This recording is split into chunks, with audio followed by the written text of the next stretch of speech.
Hi and welcome back to Inspired to Game. Today I am going to talk about starting a board game collection and give you my recommendations of where to begin. Now, each of these games is specifically chosen because they will introduce you to a certain game mechanic or set of game mechanics that are commonly used in the industry. By gathering these games or ones in similar categories, you'll be able to tell what categories of mechanisms you like best. Everyone has different preferences in the type of games that they like to play. The best way to learn them is to get the gateway or starter games within those mechanics and decide which ones you like. So, let us begin.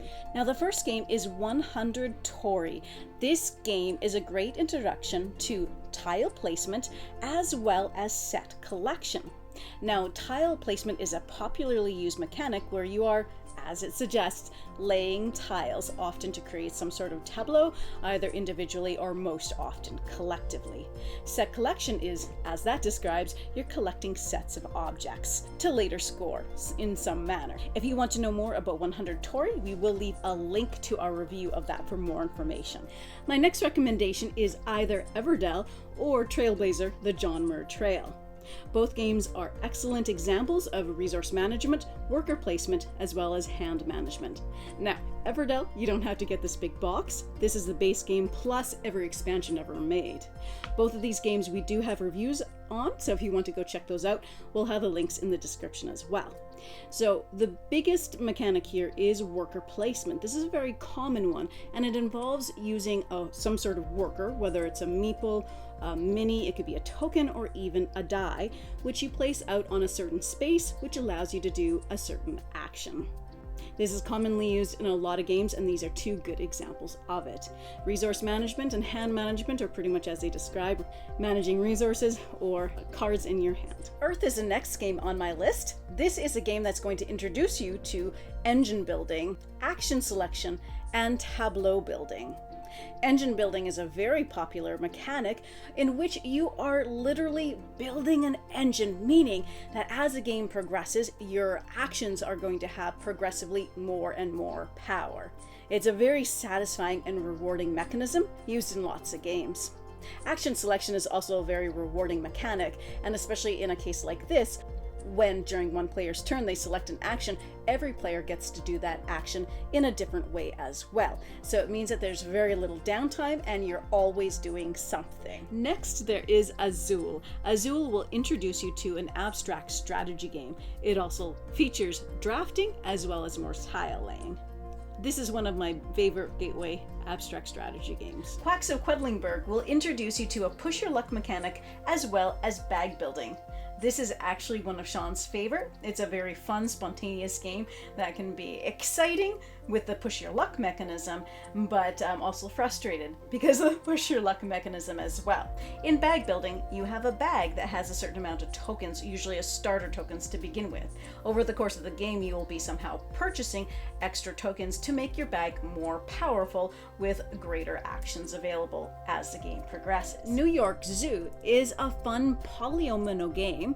As well, it introduces you to rondels. Now, a polyomino game is where you are placing tiles that are differently shaped that tessellate well together, like as in Tetris. It can be a very fun type of game to play, and there's lots of them out there. This is one of the great introductions to them. As well, your movement for choosing the tiles is based within a rondel, which is basically moving a token around a circle. New York Zoo also features a cute little animal meeples as you build up your zoo. My next recommendation is Journeys into Middle-earth or Jaws the Lion. Both of these introduce you to campaign cooperative games. Now, Jaws of the Lion is like an introduction to Gloomhaven. So if you've heard of Gloomhaven, this is actually where you want to start. So it introduces you to the mechanisms of the game in an easier to digest, smaller format, and it's also a cheaper game and a good way to decide if you want to go all in with either Gloomhaven or its predecessor, Frosthaven.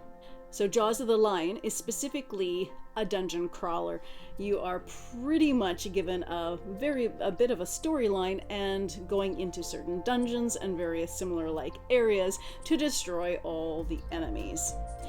Lord of the Rings Journey into Middle-earth, however, is more of a story-driven game, and it also would introduce you to an app-driven game. In order to play the game, you have to utilize the app, which directs where to put the next bits of land and how the story unfolds. Both of these are solid choices for a campaign cooperative game. Potion Explosion is a fun gateway game that introduces you to pattern recognition, as well it has set collection. Potion Explosion is kind of like Candy Crush. You'll be taking marbles from a dispenser that match each other to fulfill potions. This is one that's especially fun as a family game. Turing Machine is a wonderful introduction to a deduction game. In this game, you will be cracking codes using a real analog computer. It's very fun.